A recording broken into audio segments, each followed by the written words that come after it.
Your inner being feels no regret about anything you've ever lived, and when you do, you're off course. Yes. It's really an interesting thing. Your intention here was to talk about how good it is by talking about how bad it was. Right. That doesn't work, because while you're talking about how bad it was, you're not letting how good it is in.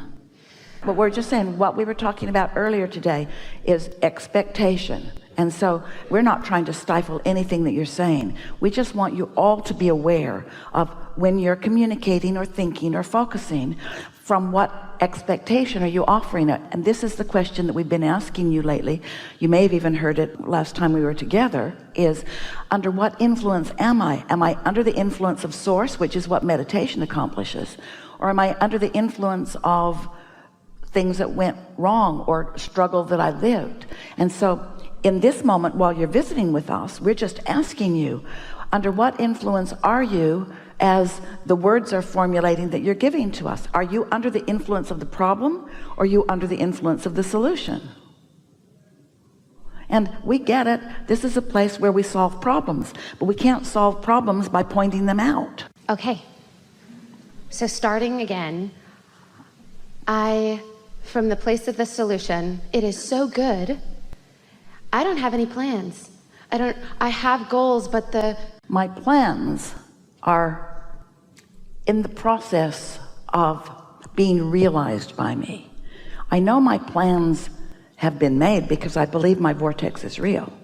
And I know that my inner being knows the path of least resistance from where I am to where I'm going. So I know that those plans are all in place.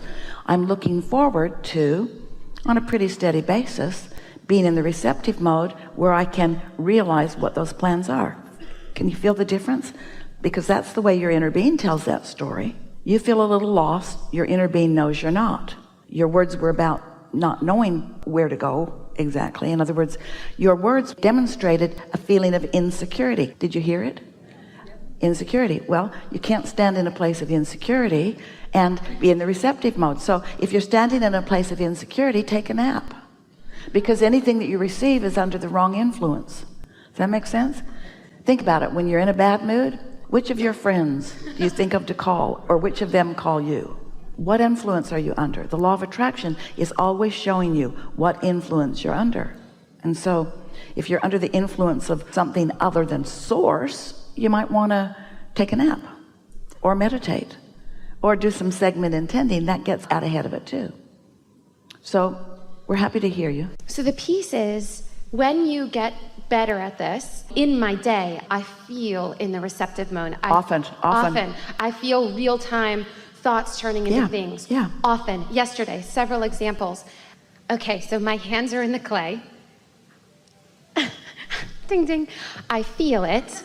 And I am curious about what happens in this place when you have that much confidence and yet you're not shooting rockets. Well, you're not watching the movie, you're trying to make the movie. Got it. And all that's happening, and we understand this, you want some separation between step 1 and step 3. Step 1 is you ask. Step 2 is source answers. It's all lined up. It's in the vibrational reality. It's in the vortex. Step 3 is you chill. You listen to the air conditioner. You get out ahead of it. You are as non-resistant as you can be much of the time. Then you get really good at that. That's step 4. And then step 5 is you're mostly feeling good, and sometimes you're exploring contrast, but the contrast isn't resistant in nature because it's just another question. Feel the difference between contrast, which is variety, and resistance, which is pushing against something.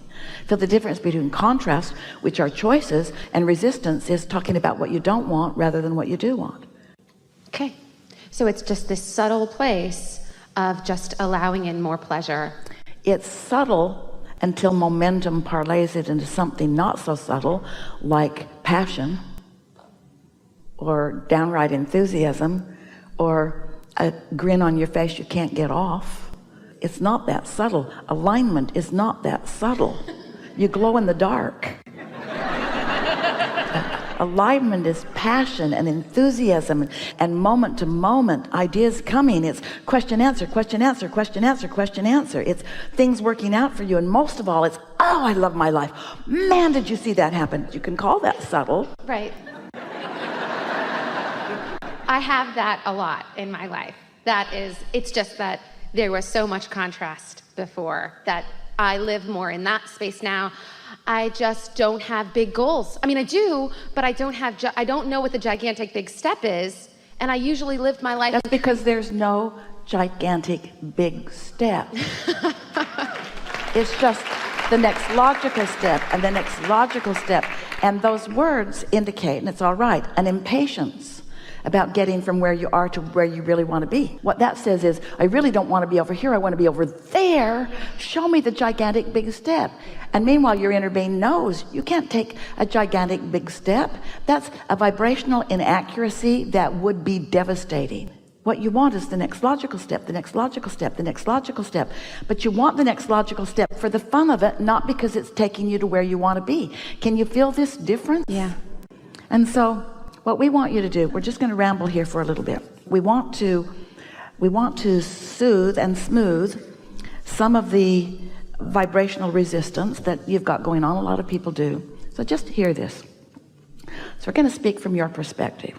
So I've lived a lot of life, and some of it I've enjoyed more than other pieces of it. And I'm really beginning to enjoy life more and more and more. And understanding the way the laws of the universe works are really helping me.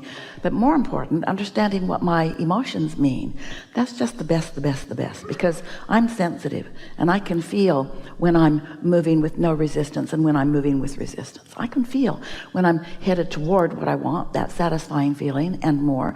And I can feel when I've sort of picked up an old practiced habit of thought. I can feel that. And more, I'm catching it earlier and earlier. I'm also understanding that waiting for the negative emotion to come and then wanting to overcome the thought, feeling the negative emotion and then wanting to overcome the thought, is tiresome and hard work.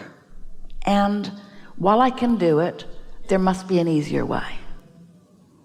And I get the sense that the easier way is getting out ahead of it before the negative thought comes, which means don't think so much and then try to correct my thought. Instead, meditate, bring myself to no thought, and then begin listening to the thought.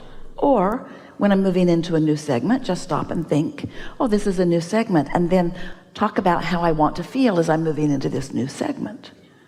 I want to feel fun. I want to feel the harmony of the humanity of life. I want to notice lovely things in other people. It's so easy to just positively anticipate if you haven't been negatively anticipating just now.